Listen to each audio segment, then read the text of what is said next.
तो हम लोग जो है अब पढ़ते हैं जंतु जगत के वर्गीकरण का स्वरूप। तो जंतु जगत के वर्गीकरण का स्वरूप जो है निम्नलिखित है। पहला जो है पोरीफेरा। पोरीफेरा वर्ग के ये बहुकोशिकीय जंतु हैं। पोरीफेरा वर्ग के जो जंतु हैं ये जो हैं बहुकोशिकीय, इनका शरीर जो होता है अनेक कोशिकाओं का बना होता है। इनमें अधिकांश जो है समुद्र में पाए जाते हैं। ये सामान्यतः स्पंज कहलाते हैं। ये क्या कहलाते हैं? स्पंज कहलाते हैं। ये जो होते हैं स्थानबद्ध होते हैं तथा किसी आधार से चिपके रहते हैं। ये बिना किसी आधार के स्थिर नहीं रह सकते हैं। इनका शरीर जो होता है छिद्रित होता है। इनका शरीर कैसा होता है? छिद्रित होता है। इनके शरीर में छिद्र होता है और इनका शरीर जो छिद्रित होता है, छिद्र की आस्ट्रिया, यो जो छिद्र है उन छिद्र को आस्ट्रिया कहलाते हैं। इन्हीं छिद्रों से ये जल शरीर की गुहा में प्रवेश करता है और फिर बड़े छिद्र आस्कुलम द्वारा बाहर निकल जाता है और फिर बड़ी छिद्र जो आस्कुलम होता है उस आस्कुलम से बाहर निकल जाता है। इनकी शरीर की रचना जो होती है अत्यंत सरल होती है। यानी पोरीफेरा वर्ग के जीव का शरीर की रचना कैसी होती है? सरल होती है। शरीर में ऊतक नहीं होते हैं। पोरीफेरा वर्ग के जीवों के शरीर में ऊतक नहीं होते हैं। शरीर कठोर होता है, बाह्य कंकाल से ढका होता है। कंकाल में कांटे के समान कुछ रचनाएं होती हैं और इनके जो शरीर का कठोर का कारण क्या है? इनका शरीर कैल्शियम कार्बोनेट का बना होता है। इसके कारण इनका जो शरीर होता है कठोर होता है। प्रजनन, इन जो है प्रजनन साधारणतः अलैंगिक विधि से मुकुलन या जेम्यूल द्वारा करते हैं। ये जो पोरीफेरा वर्ग के जो जीव होते हैं द्विलिंगी होते हैं। ये पोरीफेरा वर्ग के जीव क्या होते हैं? द्विलिंगी होते हैं। अतः लैंगिक प्रजनन शुक्राणु एवं अंडाणु के सहयोग से भी होता है। उदाहरण साइकन। इस जो है पोरीफेरा वर्ग में जो है ये साइकन आते हैं। हाइलोनेमा नाम का जो जीव है वो आता है। यूप्लेकटेला, यूस्पोंजिया, स्पंजिला, ये जो है इस वर्ग के जीव हैं और ये जो है मृदु जल में पाए जाते हैं। मृदु जल मतलब मीठा जल। दूसरा वर्ग हम लोग चलते हैं सिलिंट्रेटा या नाइडेरिया वर्ग के जीव के बारे में। तो ये जो है सिलिंट्रेटा या नाइडेरिया वर्ग के जो जीव हैं ये जलीय जीव हैं। अधिकांश समुद्री, ये समुद्र में पाया जाते हैं। एकाकी या संघचारी जंतु हैं। ये संघ मतलब झुंड में रहते हैं। ये डिप्लोब्लास्टिक या द्विस्तरीय प्राणी हैं। सिलिंट्रेटा या नाइडेरिया जो वर्ग के जीव हैं ये जो समुद्र में पाए जाते हैं और जो है ये डिप्लोब्लास्टिक या द्विस्तरीय प्राणी हैं। शरीर का बाह्य स्तर जो होता है एक्टोडर्म तथा भीतरी स्तर जो होता है एंडोडर्म या गैस्ट्रोडर्मिस होता है। दोनों स्तरों के बीच में जो है अकोशिकीय मेसोगलिया होता है। शरीर की कोशिकाएं ऊतक स्तर पर व्यवस्थित होती है और देह भीति से घिरी सिलेंट्रान या जठर गुहा वाहिनी गुहा होती है। इसे सिलिंट्रेटा वर्ग या नाइडेरिया वर्ग के जीवों का। इनका मुख जो होता है शरीर के उभरे हुए अगले भाग के शीर्ष पर होता है। और जो है इस वर्ग के ये जीव हैं हाइड्रा है, सिलिंट्रेटा वर्ग के या नाइडेरिया वर्ग के जो जीव है क्या है, हाइड्रा है, फाइसेलिया है, इसके बाद आरिलिया, समुद्री एनीमोन, कोरल, ये जो है सिलिंट्रेटा या नाइडेरिया वर्ग के ये जीव के उदाहरण हैं। तीसरा वर्ग जो है प्लेंटीहेलमिन्थीज। तीसरा वर्ग जो है प्लेंटीहेलमिन्थीज। तो ये जो है ट्रिप्लोब्लास्टिक या त्रिस्तरीय एवं द्विपार्श्व सममित होते हैं। प्लेंटीहेलमिन्थीज वर्ग के जीव जो होते हैं इनका शरीर द्विपार्श्व सममित होते हैं। ये परजीवी होते हैं, ये दूसरे जीवों पर आश्रित रहते हैं।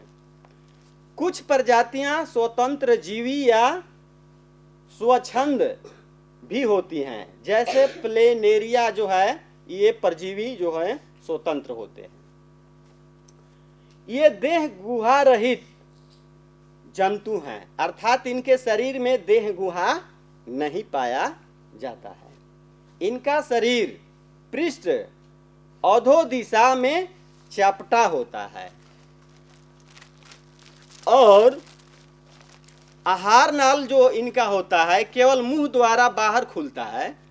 फीता कृमि में आहार नाल अनुपस्थित होता है। फीता कृमि का नाम आप लोग सुने होंगे, जो मानव में भी पाए जाते हैं। तो ये फीता कृमि जो होते हैं इसमें आहार नाल नहीं रहता है, अनुपस्थित का मतलब नहीं रहता है। श्वसनांग, कंकाल तंत्र, रुधिर परिवहन तंत्र विकसित नहीं होते हैं। ये उभयलिंगी जंतु हैं, अर्थात एक ही शरीर में नर एवं मादा दोनों जननांग पाए जाते हैं। वैसे जीव जिनके शरीर में नर और मादा दोनों जननांग पाए जाते हैं उस तरह के जीवों को क्या कहा जाता है, उभयलिंगी जीव कहा जाता है। उदाहरण के लिए आप लोग देखें, प्लेनेरिया है, एकृत प्रणाब या फाइसियोला, टीनिया, सिस्टोसोमा, ये जो हैं ये उदाहरण है इनके। और चौथा संघ जो है एस्केलमेंथीज, इसका शरीर जो होता है एस्केलमेंथीज का शरीर जो होता है, इनका शरीर अखंडित तथा द्विपार्श्व सममित होता है। ये लंबे और बेलनाकार कृमि हैं, अतः ये गोल कृमि कहलाते हैं। शरीर में मिथ्या देह गुहा पाया जाता है जो कुट सीलोम कहलाता है। इनका आहार नाल विकसित तथा मुख द्वार एवं गुद्दा भी उपस्थित होते हैं। एस्केलमेंथीज में आहार नाल भी विकसित होता है तथा मुख द्वार एवं गुद्दा भी उपस्थित होते हैं। अन्य अंग तंत्र जैसे श्वसन तंत्र, रक्त परिसंचरण तंत्र नहीं होते हैं। रक्त परिसंचरण तंत्र इसमें नहीं पाए जाते हैं, श्वसन तंत्र नहीं पाए जाते हैं। ये एक लिंगी होते हैं। एस्केलमेंथीज जो होते हैं एक लिंगी होते हैं, अर्थात नर एवं मादा जनन अंग अलग अलग शरीर में पाए जाते हैं। नर हैं तो नर, मादा हैं तो मादा, अलग अलग शरीर में पाए जाते हैं। ये अधिकांश क्या होते हैं, परजीवी होते हैं, यानी दूसरे जीवों पर आश्रित रहते हैं। अपने पोषक में रोग उत्पन्न करते हैं। ये जो है अपने पोषक में क्या करते हैं, जिस पर ये आश्रित रहते हैं उसमें क्या करते हैं, ये रोग उसी जीव पर ये क्या करते हैं, रोग पैदा करते हैं। एस्केरिएसिस तथा फाइलेरिया रोग ऐसे ही कृमियों के कारण होता है। फाइलेरिया रोग के बारे में आप लोग जानते होंगे, जो हाथी पांव हो जाता है उसको हाथी पांव भी बोला जाता है, पैर सूज जाता है या अंडकोश बढ़ जाता है ना। तो ये जो है एस्केरिस विचेरिया, हुकवर्म या एनकाइलोस्टोमा। अब हम लोग जो है 5वां वर्ग जो है चलते हैं एनिलिडा संघ। एनिलिडा संघ के बारे में हम लोग देखते हैं। तो एनिलिडा संघ जो है ये जंतु साधारणतः स्वतंत्र जीवी, ये स्वतंत्र जीवी होते हैं। कुछ परजीवी जैसे जोंक, ट्रिब्लोब्लास्टिक तथा द्विपार्श्व समित होते हैं। यानी जोंक वगैरह के नाम आप लोग जानते होंगे, जो हम लोग उसके आसपास में रहते हैं तो हम लोगों को उससे जो है जानकारी मिलती है। तो ये जो है स्थल एवं जल दोनों जगहों में पाए जाते हैं। एनिलिडा संघ के स्थल और जल दोनों में पाए जाते हैं। स्थलीय एनिलिडा नमी युक्त मिट्टी में पाए जाते हैं। जलीय एनिलिडा मृदु जलीय तथा लवणीय दोनों होते हैं। इनमें वास्तविक देह गुहा पाया जाता है। इनका शरीर जो है वास्तविक होता है। शरीर में अनेक खंड होते हैं। प्रचलन कांटेनुमा सूक द्वारा होता है। यानी जोंकोग्रह में इसके कांटेनुमा जो सूक होता है उसी के द्वारा ये चलते हैं। इनके अंग तंत्र विकसित एवं सुव्यवस्थित होते हैं। इनमें स्पष्ट पाचन तंत्र, नालीकार, आहार नाल, श्वसन तंत्र, बंद रक्त परिवहन तंत्र, उत्सर्जन तंत्र, नेफ्रिडिया, दोहरी ठोस अधरीय तंत्रिका रज्जु भी पाए जाते हैं। यानी एनिलिडा संघ के जीवों में ये एक लिंगी एवं उभयलिंगी दोनों प्रकार के होते हैं। यानी एनिलिडा संघ के जो जीव होते हैं एक लिंगी भी पाए जाते हैं और उभय लिंगी भी पाए जाते हैं। उदाहरण के लिए आप लोग जो है 2-4 गो जीव का नाम रखते हैं। नेरीज, समुद्री चूहा, केचुआ, जोंक, ये जो है। अब हम लोग चलते हैं 6वां संघ के बारे में, आर्थ्रोपोडा संघ। जो 6वां संघ है आर्थ्रोपोडा संघ जो है, आर्थ्रोपोडा संघ के जो जीव हैं जंतु जगत का सबसे बड़ा संघ है। आर्थ्रोपोडा संघ जो है जंतु जगत का सबसे बड़ा संघ है और वस्तुतः जो है जंतुओं के संपूर्ण संख्या के करीब 75% इसी संघ के सदस्य होते हैं, आर्थ्रोपोडा संघ के। इनका शरीर जो होता है द्विपार्श्व सममित होता है, ट्रिब्लोब्लास्टिक तथा खंडित होता है आर्थ्रोपोडा संघ के जीव का। इनमें मजबूत संधित उपांग होते हैं। संपूर्ण शरीर जो होता है कठोर निर्जीव क्यूटिकल के बाह्य कंकाल से ढका होता है। इनके देह गुहा में रक्त भरा होता है, इसलिए देह गुहा हीमोसील कहलाता है। इनके देह गुहा जो होता है उस देह गुहा को क्या कहा जाता है? हीमोसील कहते हैं। आहार नाल जो होता है पूर्ण होता है। मुख के चारों ओर मुखांग होते हैं। मुख, उनके मुख के आर्थ्रोपोडा संघ के जीवों के मुखांग मतलब मुख के चारों ओर क्या पाया जाता है? मुखांग पाया जाता है। श्वसन, ये जो है श्वसन की क्रिया कैसे करते हैं? गिल्स, ट्रैकिया, बुकलंग द्वारा ये अपना श्वसन की क्रिया करते हैं। इनमें खुला रक्त परिसंचरण तंत्र होता है, अर्थात रक्त नालिकाओं के अभाव में हीमोसील में ही प्रवाहित होता है। इसमें रक्त आर्थ्रोपोडा संघ के जीवों में रक्त नालिकाएं नहीं पाई जाती हैं, इसलिए ये क्या करते हैं? इसके अभाव में हीमोसील से ही प्रवाहित होता है। इनका रक्त जो है हिमोसील से ही प्रवाहित होता है।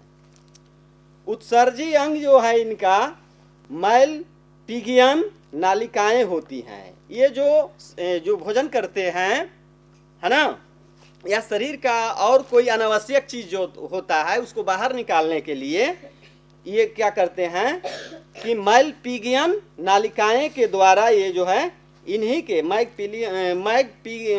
मैलपिगियन नालिकाएं के द्वारा ये शरीर से बाहर निकालते हैं। ये क्या होते हैं? एक लिंगी होते हैं। नर होते हैं तो नर, मादा होते हैं तो मादा।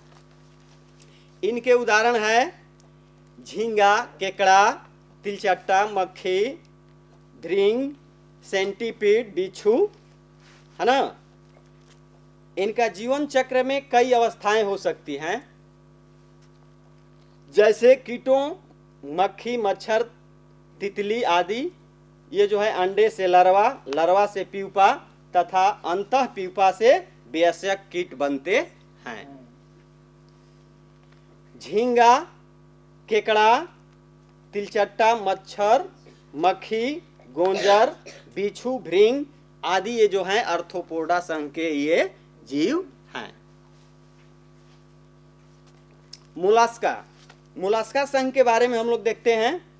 मोलस्का संघ के जीव का जो शरीर होता है अखंडित तथा द्विपार्श्व सम्मित होता है, लेकिन टार्सन नामक प्रक्रिया के कारण ये जो है टार्सन नामक प्रक्रिया के कारण कई मोलस्का का शरीर असम्मित होता है। जैसे घोंघा, इनका शरीर एक कोमल झिल्ली द्वारा ढका रहता है। घोंघा का शरीर जो है एक कोमल झिल्ली यानी मुलायम झिल्ली के द्वारा ढका रहता है, जिसे परवार या मेंटल कहते हैं। उस को क्या कहते हैं? परवार या मेंटल कहते हैं। इसके बाद शरीर प्रायः कैल्शियम कार्बोनेट के एक कवच सेल से ढका रहता है। मतलब उसके शरीर को सुरक्षा के दृष्टि से बचाने के लिए वो जो सेल होता है, वो जो कवच होता है, वो किसका बना होता है? कैल्शियम कार्बोनेट का बना होता है। हृदय इनका पृष्ठभाग में हृदयावरण के अंदर स्थित होता है। रक्त परिसंचरण तंत्र खुला होता है। इनमें रक्त परिसंचरण का जो क्रिया होता है वो जो है खुला होता है। ये जो है श्वसन के क्रिया कैसे करते हैं? तो गिल्स के द्वारा, टेनिडिया के द्वारा या फुफ्फुस के द्वारा होता है। मछलियों में आप फुफ्फुस देखे होंगे, जो गलफड़ों में रेड जो होता है उसमें, तो वो जो है उसी को फुफ्फुस बोलते हैं। देह गुहा क्या होती है? छोटी होती है। पाद पेशी युक्त होता है, यानी पाद का मतलब पैर। ये सामान्यतः एक लिंगी होते हैं और कुछ जो है द्विलिंगी भी होते हैं।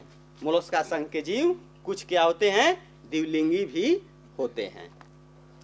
उदाहरण के लिए इसमें कौन कौन जीव आएंगे? काइटन, घोंघा, सीप, ऑक्टोपस, सीपिया।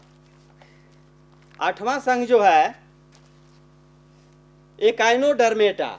आठवां संघ जो है एकाइनोडर्मेटा। तो इस संघ के जंतु जो है समुद्री होते हैं। ये अक्सरहा समुद्र में पाए जाते हैं। ये भ्रूण अवस्था में द्विपार्श्व सम्मित किंतु प्रौढ़ अवस्था में त्रिज्यक सम्मित होता है। त्वचा के नीचे एकाइनोडर्मेटा संघ के जीव के त्वचा के नीचे कैलकेरियस प्लेटस होते हैं। त्वचा के ऊपर जहां तहां कांटे निकले होते हैं, इसलिए इन्हें एकाइनोडर्मेटा कहते हैं। देह गुहा इनकी विकसित होती है और इसमें एक विशेष प्रकार का जल परिवहन तंत्र या जल संवहन नाल तंत्र होता है, जो प्रचलन तथा श्वसन में सहायक होते हैं। उदाहरण के लिए स्टारफिश जिसे तारा मछली, समुद्री खीरा, सी अर्चिन, ब्रिट लास्टर, एंटीडॉन, ये जो है इनका उदाहरण है। एकाइनोडर्मेटा के ये सब क्या हैं? उदाहरण हैं। प्रोटोकार्डेटा। प्रोटोकार्डेटा संघ के जीव, इस संघ के जंतुओं में नोटोकार्ड उपस्थित होता है। नोटोकार्ड लचीली छड़ के समान रचना है जो शरीर के पृष्ठीय तल पर स्थित होती है। नोटोकार्ड जीवन के किसी अवस्था या संपूर्ण काल में उपस्थित होती है।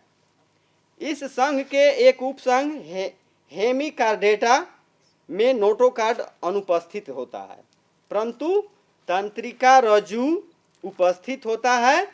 तंत्रिका रज्जु शरीर के अग्रभाग तक ही सीमित रहता है तथा यह कार्डेटा के तंत्रिका रज्जु के समान होता है। ये वर्गीकरण की पुरानी पद्धति के अनुसार हेमिकार्डेटा को संघ कार्डेटा के उपसंघ के रूप में भी मान्यता दी गई है, परंतु नई पद्धति के अनुसार हेमिकार्डेटा को एक स्वतंत्र संघ के रूप में मान्यता दी गई है। ये द्विपार्श्व सममित होते हैं और जो है ट्रिब्लोब्लास्टिक होते हैं। इनके शरीर में वास्तविक देह गुहा पाई जाती है और जो है जोड़े जो हैं क्लोम छिद्र या गिल छिद्र ग्रसनी में खुलते हैं। उदाहरण के लिए बैलैनोगोलोस, इसे एकॉर्न वर्म कहते हैं। हर्डमैनिया एम्फिऑक्सस या बैंकिओस्टोमा, ये जो है ये संघ जो है प्रोटोकार्डेटा संघ के जीव हैं। कार्डेटा संघ, कार्डेटा संघ जो है ये जल और स्थल में पाए जाने वाले, ये जल में भी पाए जाते हैं और स्थल पर भी पाए जाते हैं। ट्रिब्लोब्लास्टिक सिलोमेट त्रिस्तरीय सिलोमेट जंतु हैं।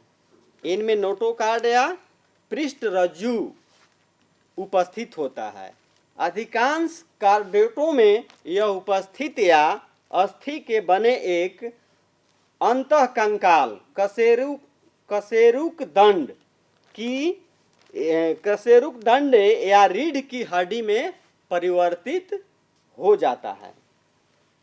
ग्रसनी जो होता है, कार्डेटा संघ का ग्रसनी जो होता है, ग्रसनी क्लोम या ग्रसनी गिल छिद्र उपस्थित होते हैं। ये जिन कार्डेटों के प्रौढ़ अवस्था में नहीं होते हैं उनकी भ्रूणीय अवस्था में अवश्य मिलते हैं। ये भ्रूणीय अवस्था में अवश्य मिलते हैं कार्डेटा संघ के जीव। पृष्ठीय नालाकार या खोखला तंत्रिका रज्जु, इनका जो खोखला तंत्रिका रज्जु जो होता है उपस्थित होता है और जो ये रुधिर परिसंचरण तंत्र होता है इनमें, अर्थात रक्त का प्रवाह बंद रक्त नालिकाओं के द्वारा होता है, अर्थात रक्त का प्रवाह बंद नालिकाओं में होता है। हृदय जो होता है इनका औदरिक सतह पर स्थित होता है। पूंछ गुदा के पीछे स्थित होता है। तो हम लोग अब देखते हैं उपसंघ वर्टिब्रेटा। हम लोग चलते हैं उपसंघ वर्टिब्रेटा को 5 वर्गों में बांटा गया है। पहला वर्ग है इसमें मत्स्य या पीसीज। पहला वर्ग है मत्स्य या पीसीज वर्ग। इसके अंतर्गत मछलियां आती हैं। मत्स्य या पीसीज का मतलब जो है इसके अंतर्गत कौन से जीव आते हैं? मछलियां आती हैं जो लवणीय और मृदु जल में पाई जाती हैं। इनका शरीर धारा रेखीय होता है ना। शरीर के इस आकार के कारण मछलियों को तैरने में क्या मिलता है? सहज जल अवरोध कम से कम करता है, यानी जल से अवरोध कम करता है धारा रेखीय होने के कारण उनका शरीर।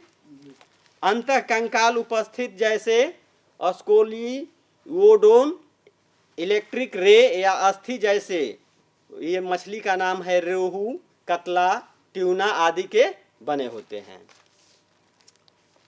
ये जो है मछलियां जो होती हैं अनियत तापी होती हैं। इसके बाद में जो है दूसरा वर्ग एम्फीबिया वर्ग है, इसमें मेढक वगैरह पाए जाते हैं, है ना। और जो है तीसरा वर्ग जो है रेप्टिलिया वर्ग है।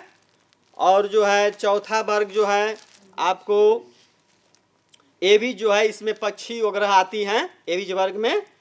और जो है पांचवा वर्ग स्थानीय या मैमेलिया वर्ग जो होता है, इसमें जो है बतख, चोंचा, कंगारू, चमगादड़, गिलहरी, खरहा, चूहा, ये सब जो है पाए जाते हैं। स्तनी या मैमेलिया वर्ग के जीव जो है ये जीव जो हैं ये बच्चे देते हैं, है ना। और जो है इनका श्वसन जो होता है फेफड़ों के द्वारा होता है। तो इस तरह बच्चे हम लोग जो है जंतु जगत के वर्गीकरण का स्वरूप के बारे में पढ़े। पहला वर्ग को पढ़े पारिफेरा, दूसरा सिलेंट्रेटा या नाइडेरिया, तीसरा प्लेंटी हेल्थमीज, और जो है चौथा जो है एस्केलमेंथीज, और पांचवा वर्ग जो है एनलिडा, और छठवां संघ जो है आर्थ्रोपोडा, और सातवां संघ जो है मोलस्का, और आठवां संघ है काइनोडर्मेटा, और जो संघ प्रोटोकार्डेटा जो है 9वां संघ है, और 10वां संघ जो है कार्डेटा। और कार्डेटा संघ के भी 5 उपसंघ हैं, जो है मत्स्य या पीसीज, और दूसरा है एम्फीबिया, और जो है रेप्टिलिया, तीसरा जो वर्ग है रेप्टिलिया, और चौथा है एविज, और पांचवा है स्तनी या मैमेलिया वर्ग। तो इस तरह जो है जंतु जगत के वर्गीकरण का स्वरूप को हम लोग पढ़ें।